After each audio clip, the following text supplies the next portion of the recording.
आपको याद है जब अपन पैराबोला की इक्वेशन पढ़ रहे थे तो पैराबोला की इक्वेशन को भी देखने का एक नया नजरिया मैंने बताया था आपको। Y square equal to 4ax को देखने का कि परपेंडिकुलर डिस्टेंस फ्रॉम वर्टेक्स का स्क्वायर, याद आया कि नहीं याद आया आप लोगों को? हाँ, वैसे ही इलिप्स की इक्वेशन को देखने का भी एक नया नजरिया है। कल मैंने इलिप्स की में क्वेश्चन लिया था फाइंड एवरीथिंग करके, 1 2 3 4, ठीक है 8 9, तो 1 2 3 4 5 6 7 8 और 9, हाँ ओ इज द ओरिजिन, तो हमने ले लिया था ए एंड बी रिस्पेक्टिवली। बीच क्वेश्चन था 3 4 5, ये रहा। हाँ, अब सब बच्चे ध्यान देंगे, मैं कुछ नई बात बताने जा रहा हूं, सब बच्चे इस नई बात को ध्यान से सुनेंगे।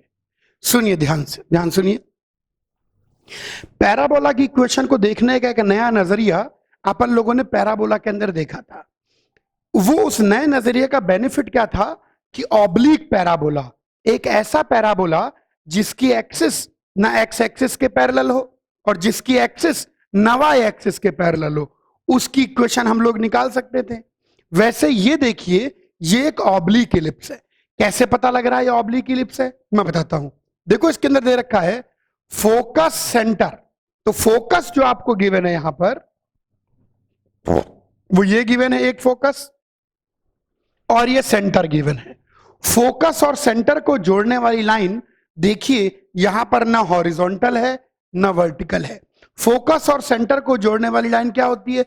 Major axis. तो यहां देखिए ना तो मेजर एक्सिस हॉरिजॉन्टल है ना मेजर एक्सिस वर्टिकल है, यानी अगर हम इस इलिप्स की कल्पना करें तो रियल में इलिप्स कुछ ऐसा निकल के आएगा जिसको हम कहेंगे ऑब्लिक इलिप्स।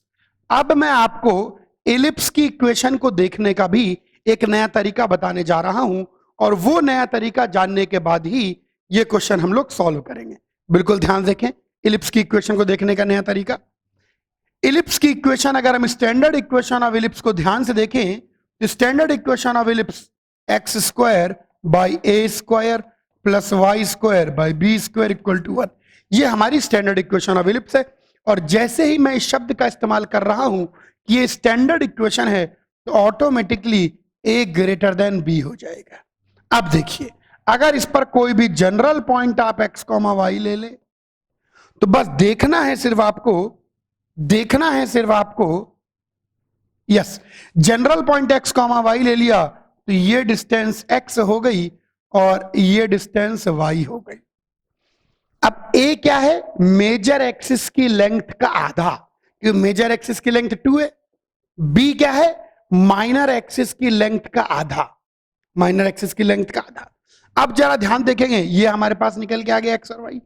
अब इस इक्वेशन को देखिए मैं कैसे लिखने जा रहा हूं। एक्स का मतलब है माइनर एक्सिस से perpendicular distance, perpendicular distance from minor axis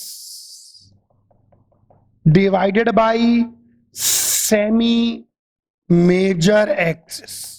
देखो मेजर एक्सिस होती 2 है, तो सेमी मेजर एक्सिस ए, इसका whole square plus perpendicular distance from major axis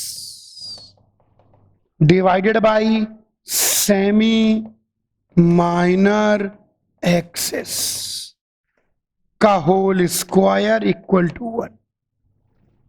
ये देखिए, perpendicular distance from minor axis divide by semi major axis का whole square plus perpendicular distance from major axis divide by semi minor axis का whole square equal to 1। ये ellipse की equation देखने का एक और तरीका है। आइए इस तरीके का मैं यहां पर आपको यूज करके बताऊं, सब बच्चे बोर्ड पर देखेंगे। सेंटर, यहां पर एक फोकस अपन को गिवन है 3,4 और सेंटर अपन को गिवन है 2,3। अब सब बच्चे बोर्ड पर देखेंगे, फोकस और सेंटर के बीच की दूरी ए ही होती है, ये हमको ऑलरेडी नोन है। तो यहां फोकस और सेंटर के बीच की दूरी निकालेंगे तो 3 - 2 1, 4 - 3 1, 1 square √2 is equal to a into e. E आपको गिवन है हाफ, तो यहां से ए की वैल्यू 2√2 निकल के आ जाती है। ए की वैल्यू 2√2 निकल के आ गई। अब आप बी की वैल्यू बड़े आराम से निकाल सकते हैं। आइए देखें कैसे निकालेंगे। हम लोग b की वैल्यू। कैसे? e square equal to 1 minus b square by a square. e square यानी 1/4 is equal to 1 minus b square रहेगा, ए स्क्वायर बेसिकली 8 हो जाएगा। तो b square by 8 is equal to 1 minus 1/4। That is यहां से लिखे तो b square by 8 is equal to 3/4। तो बी स्क्वायर की वैल्यू 3/2 निकल के आ गई। एक बार देखिए, नहीं नहीं गलत गलत गलत गलत गड़बड़ कर दी। तो बी स्क्वायर की वैल्यू 4 2 8 6, तो बी की वैल्यू √6 निकल के आ गई। यानी मैंने सेमी मेजर एक्सिस और सेमी माइनर एक्सिस निकाल लिया, तो ये दोनों निकल के आ गया। अब मुझे माइनर एक्सिस और मेजर एक्सिस, अब देखो सेंटर और फोकस को जोड़ने वाली लाइन मेजर एक्सिस होती है। तो अगर मैं लिखना चाहूं इक्वेशन ऑफ मेजर एक्सिस, तो मेजर एक्सिस की इक्वेशन कोई भी पॉइंट ले लीजिए, 2,3 ले लेते हैं। y minus 3 is equal to 4 minus 3 1 1 1 1 into x minus 2। ये आ गई मेजर एक्सिस की इक्वेशन। दैट इज आप मेजर एक्सिस की इक्वेशन को ऐसे भी लिख सकते हैं कि y minus x minus 1 equal to 0। ये हो गई मेजर एक्सिस की इक्वेशन। माइनर एक्सिस क्या होती है? माइनर एक्सिस और कुछ नहीं होती, सेंटर से निकलने वाली और इसके परपेंडिकुलर। माइनर एक्सिस क्या होती है? सेंटर से लाइन और मेजर एक्सिस के परपेंडिकुलर। इसका स्लोप ऑफ जो CS निकल के आया है, यानी मेजर एक्सिस का स्लोप 4 माइनस 3 3 माइनस 2 1 निकल के आया है। तो माइनर एक्सिस का स्लोप -1 आ जाएगा, और ये माइनर एक्सिस भी सेंटर से ही निकलेगी, 2,3 से निकलेगी। तो माइनर एक्सिस की equation y minus 3 minus 1 into x minus 2, तो y plus x plus 2 minus 5 equal to 0। ये लीजिए, अब हमको मेजर एक्सिस की इक्वेशन पता, माइनर एक्सिस की इक्वेशन पता। देख सकते हैं कि मेजर एक्सिस माइनर एक्सिस कोई भी कोऑर्डिनेट एक्सिस के पैरेलल नहीं है, ऑब्लिक बन रहा है, लेकिन फिर भी इक्वेशन लिख देंगे और 2,2 और ये पता। तो अब हम बोलेंगे, यहां पर देखिए ऐसे थोड़ा जगह बना लेता हूं, आपको दिखेगा भी। अब पॉइंट ऑन एलिप्स को हम मान लेते हैं h, के। तो आइए h, की मेजर एक्सिस से दूरी k minus h minus 1 upon √2 whole divide by semi minor axis √6 का होल स्क्वायर। जब मेजर एक्सिस से दूरी ले रहे हैं, परपेंडिकुलर दूरी ले रहे हैं, तो सेमी माइनर एक्सिस से डिवाइड करेंगे, और जब माइनर एक्सिस से परपेंडिकुलर दूरी लेंगे, k plus h minus 5 upon √2, तो 2√2 का whole square is equal to 1। h को x से रिप्लेस कर दें, k को y से, तो y minus x minus 1 upon √2 √6 √12 इसका whole square upon 12 plus y plus x minus 5 upon whole square 2√2 4 16 equal to 1। ये है इस इलिप्स की इक्वेशन। ज्योमेट्री अभी भी सेम है। ज्योमेट्री अभी भी सेम का मतलब, जैसे फोकस और सेंटर के बीच की दूरी, दोनों फोकस के बीच की दूरी, इलिप्स का रिलेशन। ज्योमेट्री शब्द का मतलब होता है लेंथ, एंगल, एरिया, वॉल्यूम, बस। तो लेंथ सेम रहेगी।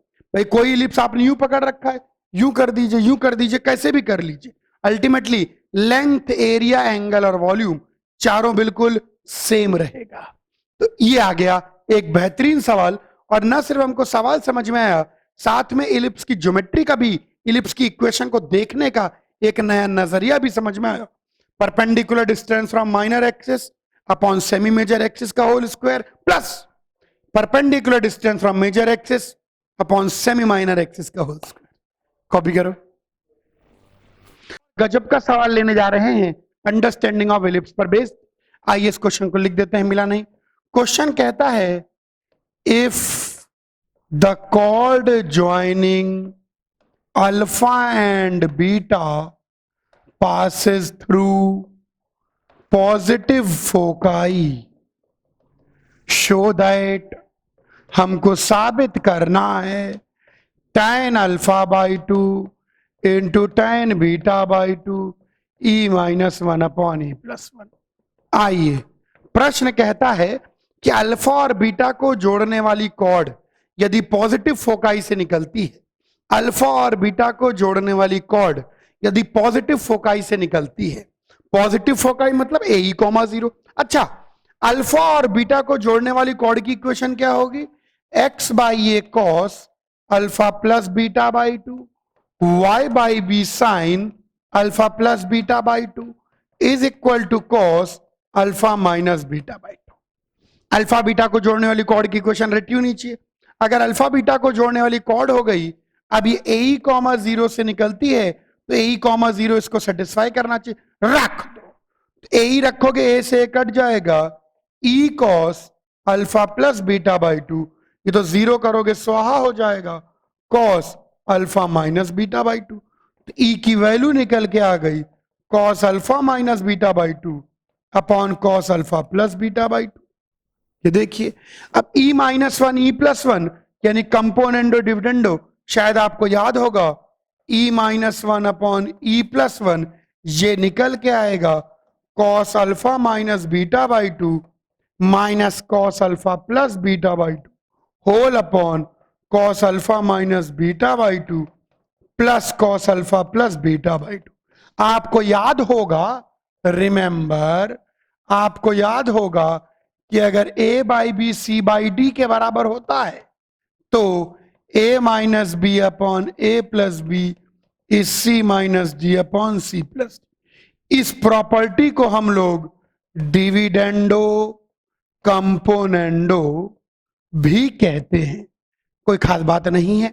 आइए, तो यहां से e minus 1 upon e plus 1 मिल गया, तो cos c minus cos d का फॉर्मूला लगा दें।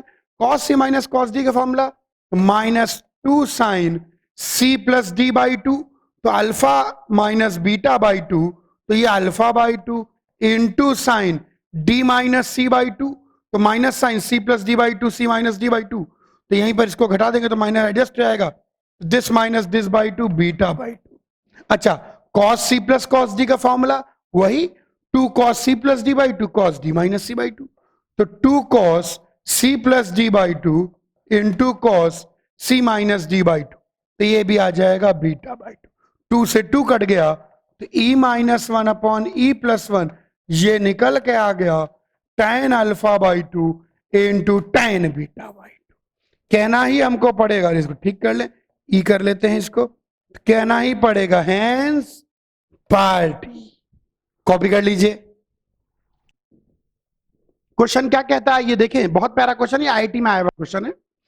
The y axis is the directrix of the ellipse. एक इलिप्स है कोई, लेकिन स्टैंडर्ड नहीं है वो इलिप्स, एक इलिप्स है और वाई एक्सिस उसकी एक डायरेक्ट्रिक्स है, एंड इसेंट्रिसिटी हाफ उसने दे दी है, तो इसेंट्रिसिटी हाफ पता है, and the corresponding focus is at 3,0, और इस डायरेक्ट्रिक्स का जो कॉरस्पॉन्डिंग फोकस है वो 3,0 पर है।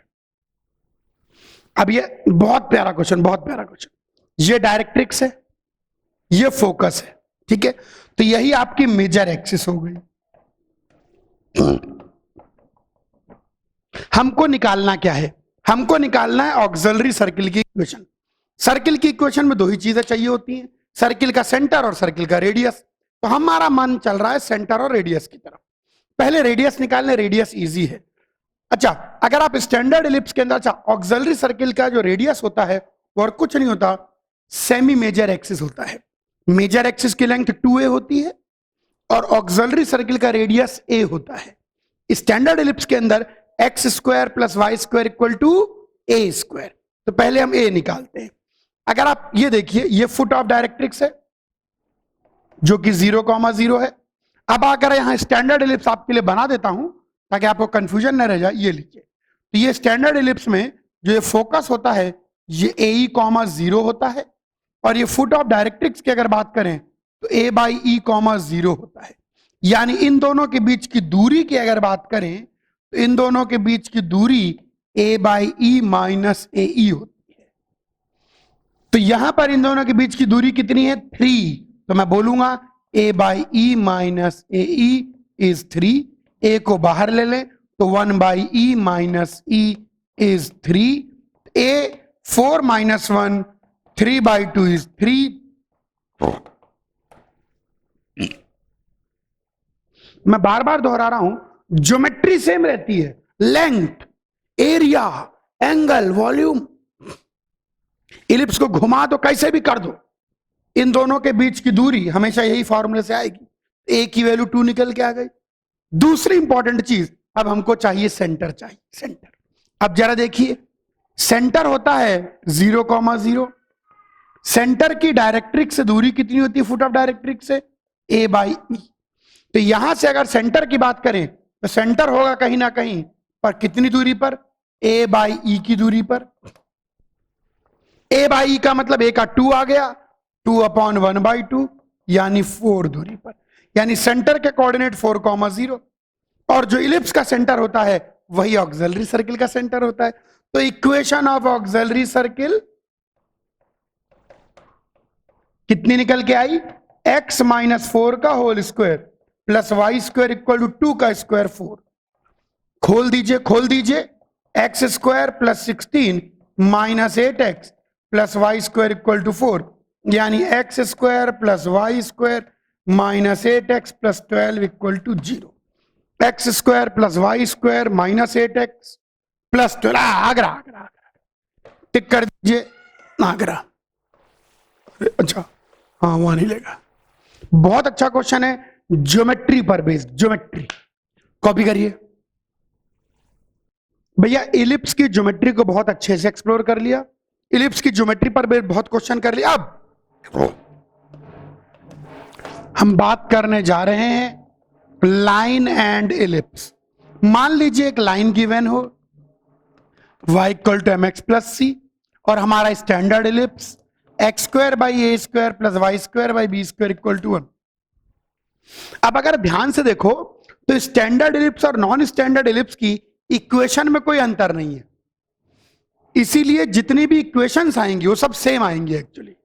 क्यों? क्योंकि वो सारा इन्हीं इक्वेशन से निकाला जा रहा है। कहीं इस बात का कोई यूज ही नहीं होता, जिक्र ही नहीं होता कि ए बी से बड़ा है कि ए बी से छोटा है। अब सुनेंगे मेरी बात ध्यान से। अब हम पता करना चाहते हैं कि ये लाइन इलिप्स के बाहर है, कि लाइन इलिप्स को टच कर रही है, कि लाइन इलिप्स को दो जगह कट कर रही है। आइए सॉल्व कर ले। y की जगह mx प्लस सी रख दो, x square by a square plus mx plus c का whole square by b square equal to 1। तो सॉल्व करेंगे तो एक्स स्क्वायर का coefficient b square plus a square m square आ जाएगा, प्लस एक्स का coefficient 2a square m c आ जाएगा, plus constant term a square c square minus a square b square 0। एक बार देख लें, b square x square a square minus b square वहां आ गया, ए स्क्वायर एम स्क्वायर बिल्कुल सही गुरुजी, बिल्कुल सही। एक बार सुंदर राइटिंग में लिख दें, ए स्क्वायर अच्छा नहीं लग रहा, B square plus a square m square है ना, ये हमारे पास ठीक लिख ले, अच्छे से राइटिंग लिख ले, मेरी राइटिंग का बचपन से अच्छी रही है। और 2mc 2a स्क्वायर एम सी, एम को सही कर लें, अलग से ही टीचर मुझसे पूछा करते थे क्या लिख दिया बेटे, खैर 2a स्क्वायर एम सी। सारा दारोमदार इस क्वाड्रेटिक इक्वेशन के डिस्क्रिमिनेंट पर होगा। डिस्क्रिमिनेंट हो जाएगा बी स्क्वायर माइनस 4ac, ये लीजिए, ये आ गया हमारे पास निकल के, बी स्क्वायर माइनस 4ac। खोल दीजिए इसको, दोनों में से 4 तो कॉमन निकाल लेंगे, यहां पर बचेगा a की power 4 m square c square, यहां पर minus b square a square c square minus b square, तो प्लस ए स्क्वायर बी की पावर 4, फिर minus a square m square, this into this minus, बिल्कुल सही, minus a square m square, तो minus a की power 4 m square c square plus a की power 4 m square b square. कुछ cut रहा है क्या? कट गया, ए की power 4 m square c square, ए की power 4 m square c square. देखिए सब कुछ सही है कि नहीं? बिल्कुल सही है, एक बार चेक कर लें। B square minus 4ac, 4 common ले लिया, बी स्क्वायर इंटू ए स्क्वायर सी स्क्वायर सही, B square a square b की पावर 4 बिल्कुल सही, यहां पर ये 3 सही है, सही, सब सही है, सब सही है, सब सही। चलिए तो 4 टाइम्स, यहां से कुछ कॉमन ले सकते हैं क्या? तीनों में से ए स्क्वायर बी स्क्वायर बाहर निकल के आ रहा है, यहां से ए स्क्वायर बी स्क्वायर बाहर ले लें, यहां से तो आ जाएगा बी स्क्वायर प्लस यहां से ए स्क्वायर बी स्क्वायर बाहर ले लें तो ये आ जाएगा ए स्क्वायर एम स्क्वायर, और यहां से ए स्क्वायर बी स्क्वायर बाहर ले ले, माइनस सी स्क्वायर। तो 4a² b² सारा दारो मदार इसी पर है। तो हम बोलेंगे लाइन इसको दो जगह कट करेगी अगर ये ग्रेटर देन 0 है। तो अगर इसको ग्रेटर देन 0 करोगे तो ये ग्रेटर देन, यानी c² is less than a² m² plus b²। यही लाइन एलिप्स को टेंजेंट हो जाएगी अगर c² equal to a² m² plus b², और यही लाइन एलिप्स के बाहर हो जाएगी अगर c² is greater than a² m² plus b²। ये लीजिए, तो डायरेक्टली हम यहां से देख के बता सकते हैं कब ये लाइन टेंजेंट होगी, कब ये लाइन सीकेंट होगी, कब ये लाइन आउटसाइड होगी, डायरेक्टली बताया सकता है। और यहीं से हमको निकल के आती है, मिलती है भाई साहब, condition of tangency. Condition of tangency copy करें तो टेंजेंट के बारे में बात करें। कॉपी करिए पहले आप, ध्यान देंगे सब बच्चे c² equal to a² m² plus b² पर। अब सुनेंगे सब बच्चे ध्यान से। चलिए, अब हमने भैया टेंजेंसी की कंडीशन ले ली है, आइए उसका फायदा उठाएं। सबसे पहली बात मैं कहूंगा कि y equal to mx plus c will be tangent to x² by a² plus y² by b² equal to 1 if c² equal to a² m² plus b²। तो खट से हम लोग पता कर सकते हैं कि गिवन लाइन इलिप्स को टेंजेंट है कि नहीं।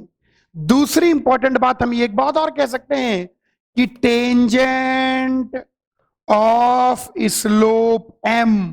अच्छा देखो, इलिप्स जो है ऐसा गोल मटोल सा फिगर है, गोल है, कंप्लीटली क्लोज्ड है। तो अगर आप कोई भी स्लोप लेंगे तो एक स्लोप की आपको दो दो टेंजेंट मिलेगी, और उन टेंजेंटों की इक्वेशन क्या होगी? Tangent of slope m will be y is equal to mx by slope m है प्लस, अब c की वैल्यू देखो तो c की दो दो वैल्यू हो सकती है, a² m² प्लस b²। ध्यान रखना, एलिप्स में एक स्लोप की दो पैरेलल टेंजेंट होंगी, that is of one slope two parallel tangents, और उन दोनों के दोनों टेंजेंट्स की इक्वेशन निकालना हमारे लिए कोई बहुत बड़ी बात नहीं है। y equal to mx plus minus root of a² m² plus b², बिल्कुल याद होना चाहिए। यहीं पर तीसरी इंपॉर्टेंट बात, tangent at point x1 y1 on ellipse. अगर एलिप्स के ऊपर ही एक पॉइंट x1 y1 है तो टेंजेंट की equation x1 by a² plus y1 by b² equal to 1। ध्यान रखना, ये वही वाला तरीका है जो मैंने बताया था, x² को x1 से रिप्लेस करेंगे और y² को y1 से रिप्लेस करेंगे, बिल्कुल याद होना चाहिए। ये ध्यान रखना, ये वाली इक्वेशन तभी काम करेगी जब ये जो पॉइंट x1 y1 है, जब ये पॉइंट x1 y1 है ये एलिप्स के ऊपर हो। यहीं पर चौथी इंपॉर्टेंट बात, tangent at point a cos theta parameter में लिखना चाहें b sin theta on ellipse. अब एलिप्स पर हर तरीके से टेंजेंट सीख ले भाई लगे, तो स्लोप के टर्म में टेंजेंट पता, x1 y1 पॉइंट पर टेंजेंट पता, और किसी पॉइंट जिसका पैरामीटर थीटा है, कुछ नहीं मेरे बच्चे, x1 को लिख दो a cos थीटा, y1 को लिख दो b sin थीटा, तो x cos theta by a plus y sin theta by b is equal to 1। ये लीजिए, tangent at point on ellipse भी निकल के आ गई, x cos theta by a plus y sin theta by b is equal to, हर प्रकार से टेंजेंट की इक्वेशन आ गई। कॉपी करिए पहले। हमने टेंजेंट की इक्वेशन हर तरीके से देख ली। जैसे ही हमने टेंजेंट की इक्वेशन देखी, दो तीन बातें खटाखट खटाखट सामने आती हैं। सबसे पहले कॉर्ड ऑफ कांटेक्ट, पहले ही बता चुका हूं कि कॉर्ड ऑफ कांटेक्ट की इक्वेशन और टेंजेंट की इक्वेशन सर्किल में, पैराबोला में, इलिप्स में, हाइपरबोला में एक्सप्रेशन सेम होता है। तो अगर बाहर का कोई पॉइंट x1 y1 है, कॉर्ड ऑफ कांटेक्ट की इक्वेशन देख लीजिए, बाहर के पॉइंट से अगर दो टेंजेंटें खींची जाएं तो दोनों टेंजेंटों के पॉइंट ऑफ कांटेक्ट को जोड़ने वाली लाइन कॉर्ड ऑफ कांटेक्ट कहलाती है, और कॉर्ड ऑफ कांटेक्ट की इक्वेशन आएगी x(x1 by a square y(y1 by b square equal to 1). रट लीजिए, जो एक्सप्रेशन टेंजेंट का होता है वही एक्सप्रेशन कॉर्ड ऑफ कांटेक्ट का होता है, सर्किल, पैराबोला, इलिप्स, हाइपरबोला, सब में। बस ये एक्सप्रेशन ज्योमेट्रिकली क्या देगा, ये निर्भर करता है x1 y1 की लोकेशन पर। अगर यही x1 y1 कर्व के बाहर है तो आपको ये कॉर्ड ऑफ कांटेक्ट की इक्वेशन देगा, और अगर यही x1 y1 कर्व के ऊपर है तो आपको ये टेंजेंट की इक्वेशन देगा। कॉर्ड ऑफ कांटेक्ट के बाद नेक्स्ट इंपॉर्टेंट चीज आती है tangent from outside point and director circle. बाहर के पॉइंट से खींची गई टेंजेंट और डायरेक्टर सर्किल। अब सब बच्चे बोर्ड पर देखेंगे, बहुत सिंपल सा है। बाहर का पॉइंट हम कुछ भी ले लें, h, k, x1 y1 whatever जो आपको सूट करे। बाहर का पॉइंट मान लीजिए हम h, k ले लेते हैं। अब हम लोग ये जानते हैं कि बाहर के पॉइंट से इलिप्स को दो टेंजेंटें खींच सकते हैं, तो हमारे मन में प्रगाढ़ इच्छा उमड़ रही है कि गुरुजी अगर बाहर का पॉइंट h, k है तो वहां से खींची गई टेंजेंटों की इक्वेशन निकालनी है। तो मैं बोलूंगा आपसे कि any tangent of ellipse will be of form y equal to mx plus root of a square m square plus b square. यह हमेशा इलिप्स को टेंजेंट है क्योंकि कंडीशन ऑफ टेंजेंसी को सेटिस्फाई कर रही है, क्योंकि c स्क्वायर किसके बराबर आ रहा है, a square m square plus b square. चालाकी देखिए, अब अगर ये h, k से निकलती है तो k is equal to m h plus a square m square plus b square. So m में क्वाड्रेटिक बन गई, बननी ही थी m में क्वाड्रेटिक मेरे बच्चे। m में क्या क्वाड्रेटिक बन गई, m square into h square minus a square plus m into minus 2kh, constant term k square minus b square. ये लीजिए m में क्वाड्रेटिक बन गई, यहां से m की दो वैल्यू आ जाएंगी, gate m1 and m2। Method set है, कोई बच्चा बुद्धि लगाते पाया गया भगा दिया जाएगा।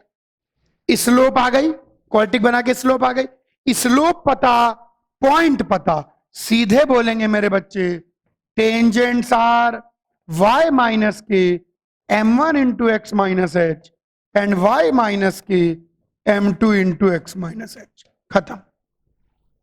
पॉइंट पता, स्लोप पता, टेंजेंट की इक्वेशन पता।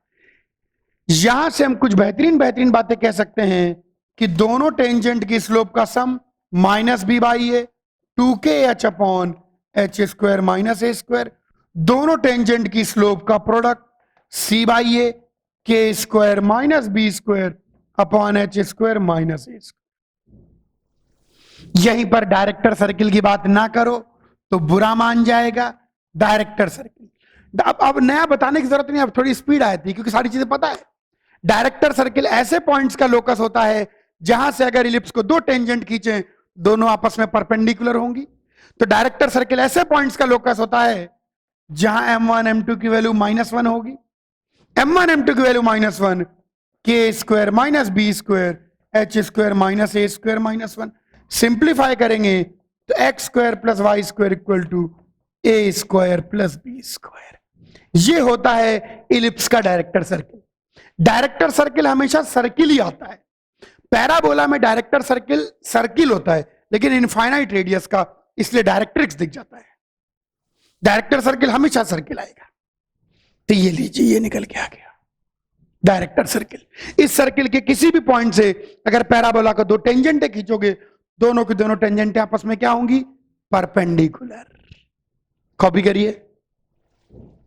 अब हम लोग ध्यान देंगे, टेंजेंट फ्रॉम आउटसाइड पॉइंट देख ली, डायरेक्टर सर्किल देख लिया और कॉर्ड ऑफ कांटेक्ट की इक्वेशन भी देख ली।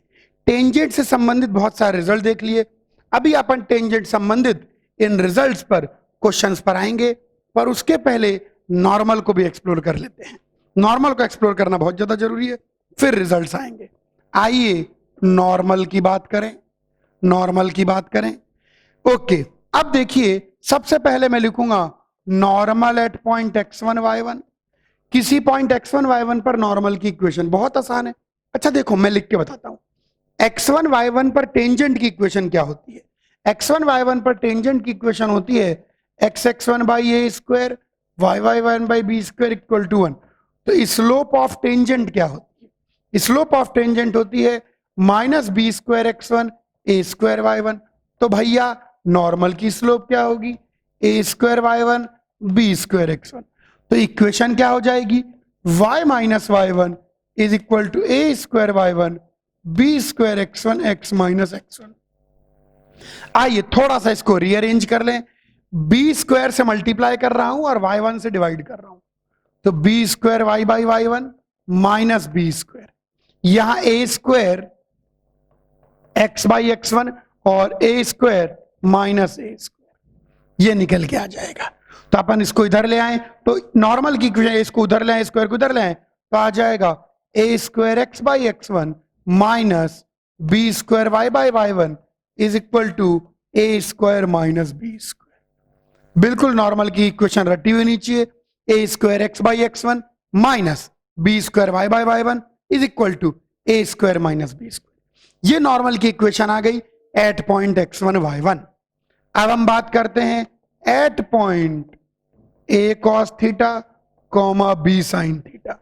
ए cos theta comma b sine theta पर नॉर्मल की इक्वेशन, एक्स की जगह ए कॉस थीटा रख देंगे, तो एक्स की जगह x1 की जगह ए कॉस थीटा रख दीजिए, ए एक्स सेक थीटा, y1 की जगह बी साइन थीटा रख दीजिए, b y cosec theta is equal to a square minus b square. ये आ गई नॉर्मल की equation at point a cos theta b sine theta. Parabola के अंदर अपन ने नॉर्मल स्लोप के टर्म में भी निकाली थी, पर यहां नॉर्मल स्लोप के टर्म में नहीं निकालते हैं। पर एक बात ध्यान रखेंगे, एक इसके अंदर बहुत ज्यादा यूज नहीं आता है और वो पार्ट है भी नहीं कि normal in terms of slope, यानी नॉर्मल को अगर स्लोप के टर्म में लिखें is of fourth degree. Actually अगर आप नॉर्मल को स्लोप के टर्म में लिखेंगे तो फोर्थ डिग्री की इक्वेशन बनेगी, that is from any given point, that is from any given point a maximum of 4 normals can be drawn to ellipse। यानी किसी भी गिवन पॉइंट से मैक्सिमम 4 नॉर्मल्स इलिप्स को खींची जा सकती है। From any given point a maximum of 4 normals can be drawn to ellipse. बिल्कुल ये ध्यान रखना है। जैसे पैराबोला के अंदर किसी भी पॉइंट से 3 नॉर्मल खींची थी, अपन ने उनकी ज्योमेट्री देखी थी, उनकी इक्वेशन देखी थी, थोड़ी बहुत बातें उनके बारे में देखी थी, लेकिन यहां पर ऐसी कोई बात नहीं होती है। यहां पर ऐसी कोई बात नहीं होती है, यह ध्यान रखना है। यहां पर अपन 4 नॉर्मल्स को कोई एक्सप्लोर नहीं करते हैं। बस ध्यान रखेंगे कि अगर स्लोप के टर्म में नॉर्मल निकालते हैं तो चतुर्थ श्रेणी यानी 4th डिग्री की आती है।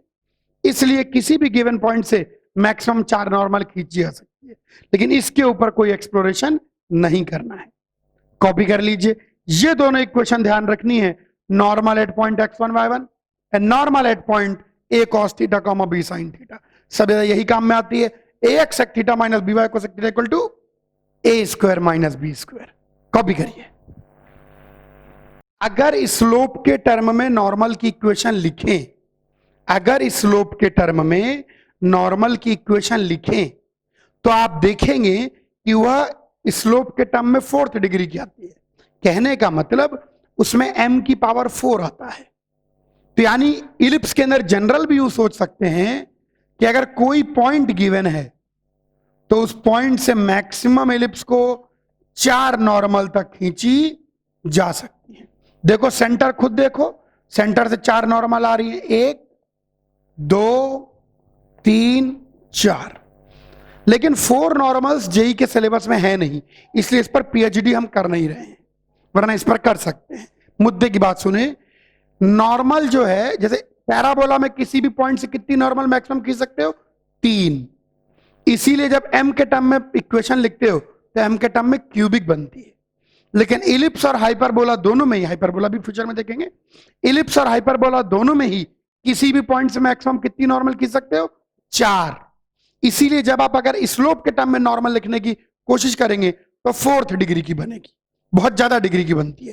तो उसकी ज्योमेट्री और वो चीजें जेई के सिलेबस में नहीं है, मैं ये कह रहा हूं। ये सारी बातें नॉर्मल और टेंजेंट की ध्यान रखनी है। हमने टेंजेंट की इक्वेशन देख ली हर तरीके से, तीनों तरीके से स्लोप के टर्म में, कंडीशन ऑफ टेंजेंसी देख ली, नॉर्मल की इक्वेशन देख ली, कॉर्ड ऑफ कॉन्टैक्ट देख लिया, डायरेक्टर सर्किल देख लिया। बाहर के पॉइंट से अगर 2 टेंजेंट निकालनी है तो कैसे हम क्वाड्रेटिक बनाकर दोनों टेंजेंट निकाल सकते हैं, यह भी देख लिया। अब हम बिल्कुल रेडी हैं करने के लिए सवाल। चलिए सवाल करेंगे। यस, छोटे छोटे क्वेश्चन टेंजेंट और नॉर्मल के बीच से शुरुआत करते हैं और लेवल बढ़ाते चले जाएंगे। सब बच्चे ध्यान देंगे बोर्ड पर, बिल्कुल ध्यान से। एक और क्वेश्चन देखिए। क्वेश्चन कहता है show that the portion of tangent between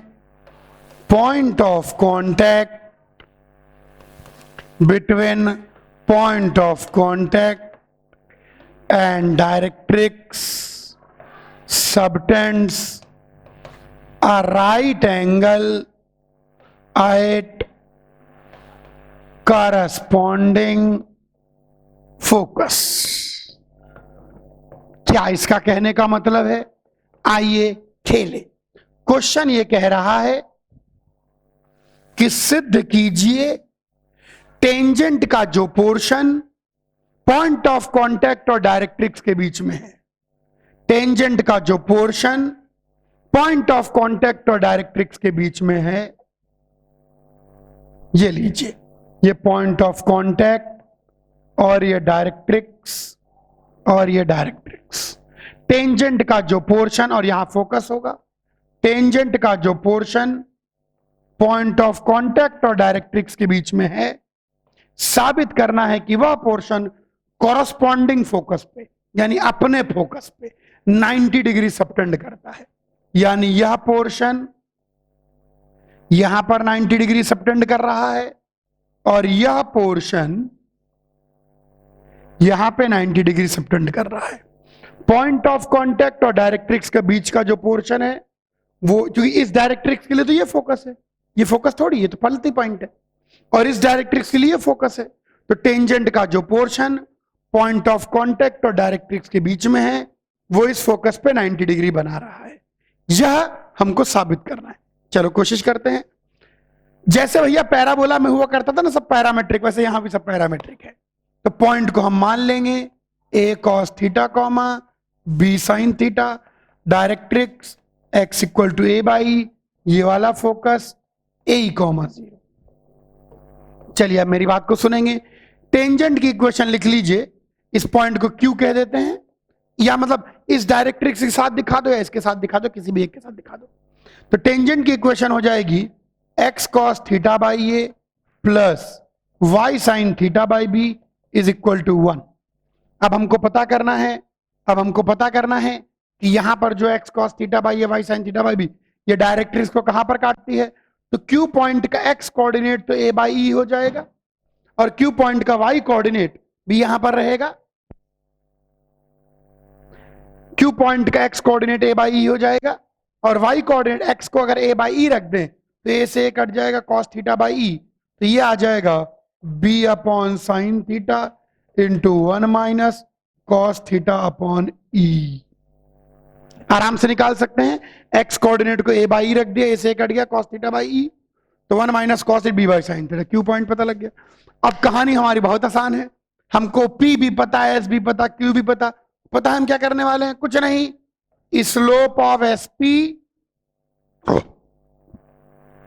into slope of SQ को -1 साबित कर देंगे। SP अब चूंकि बहुत आसान है इसलिए ये काम मैं आपके ऊपर छोड़ रहा हूं।